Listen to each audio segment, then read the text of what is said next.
Como uma nação consegue alimentar quase um quinto da população mundial, tendo menos de 10% das terras cultiváveis do planeta? Essa é a pergunta de US$ 1 trilhão.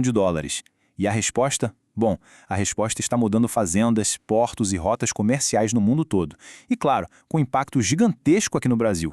Para a gente começar a entender essa história, o ponto de partida é este número, 1,4 bilhão de pessoas. É uma escala que a gente mal consegue imaginar, né? E é isso que move cada peça no tabuleiro do agronegócio chinês. O desafio não é só botar comida na mesa de todo mundo, mas também atender a uma dieta que está mudando muito rápido, com cada vez mais gente querendo consumir mais proteína. E é aqui que a gente encontra o coração do problema, o que a gente pode chamar de paradoxo fundamental da China. De um lado, uma população colossal. Do outro, uma falta crônica de terra fértil e de água. É justamente esse desequilíbrio que força Pequim a jogar um jogo completamente diferente de qualquer outra nação. Para a gente entender como esse jogo funciona, vamos seguir este roteiro aqui. Primeiro, vamos mergulhar nas limitações que a China tem dentro de casa. Depois, a gente vai ver como eles usaram a tecnologia para tentar resolver isso. Em seguida, como essa busca por comida transbordou para o mundo todo, chegando com força total aqui no Brasil. E para fechar, a gente analisa as implicações geopolíticas dessa história toda. Então vamos lá. Começando pelo básico do básico, as barreiras físicas que a China enfrenta no seu próprio território. Pensem comigo, a maior parte do território chinês, quase 70%, é montanha, deserto, planalto, áreas bem difíceis para plantar. O que sobra, apenas 15% de toda aquela imensidão, é de fato terra boa para a agricultura. É uma fatia muito, mas muito pequena para uma missão gigantesca. Agora, vamos trazer isso para uma escala mais pessoal. Dividindo a terra agricultável pelo número de pessoas, a China tem só 0,1 hectare por habitante. Para se ter uma ideia, isso é menos da metade da média mundial. Cada pedacinho de chão produtivo ali é valiosíssimo, é disputado à tapa. E o problema não é só a terra. A água é outro fator supercrítico e com uma divisão bem ingrata. O sul do país, que é mais úmido, tem 80% da água, mas menos terra. Já o norte, mais seco, tem a maior parte das terras agrícolas. Essa geografia acaba ditando tudo. No sul alagado, se planta arroz. No norte mais seco, vai o trigo e o milho. Simples assim. Bom, diante de um cenário tão desafiador, a resposta da China foi uma combinação de duas coisas. Um controle estatal muito rígido e um salto tecnológico de cair o queixo. A agricultura chinesa não ficou parada no tempo. Muito pelo contrário. A coisa vem mudando há décadas. Começou lá no fim dos anos 70, com as reformas de Deng Xiaoping, que criaram o socialismo de mercado. Depois, um passo gigante em 2001, com a entrada na Organização Mundial do Comércio, que abriu as portas para os grãos do mundo. E agora, eles estão a todo vapor com um plano de agricultura inteligente. O Estado sempre foi o grande motor dessa transformação. E uma das ferramentas mais poderosas desse controle estatal é a chamada linha vermelha. E olha, isso não é uma recomendação não, é uma política de segurança nacional. O governo simplesmente proíbe que terras agrícolas virem cidades se o total de terras cultiváveis do país cair abaixo de um limite mínimo. É uma forma de segurar o avanço do concreto sobre as áreas férteis. E aí, onde a política impõe o limite, a tecnologia entra para expandir a produtividade. A China está investindo rios de dinheiro em Big Data, inteligência artificial e GPS para espremer até a última gota de eficiência de cada hectare. O campo chinês está virando um laboratório a céu aberto.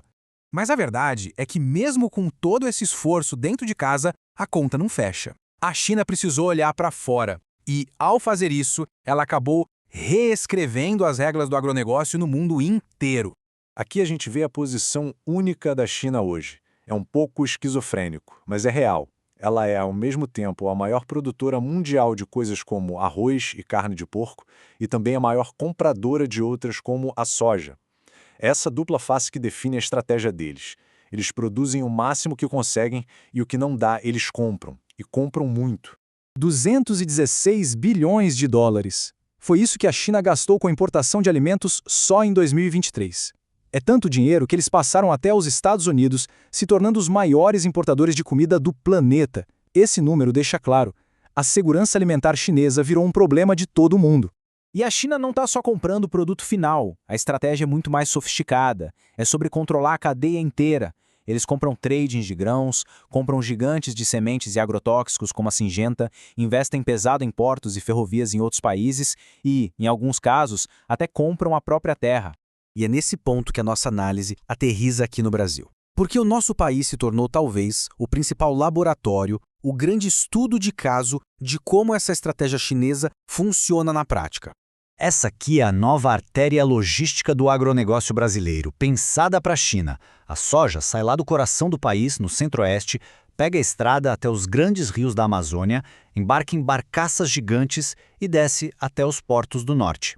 Esse é o chamado Arco Norte, a rota que está alimentando a fome do dragão de um jeito muito mais rápido e barato. A vantagem fica muito clara quando a gente compara.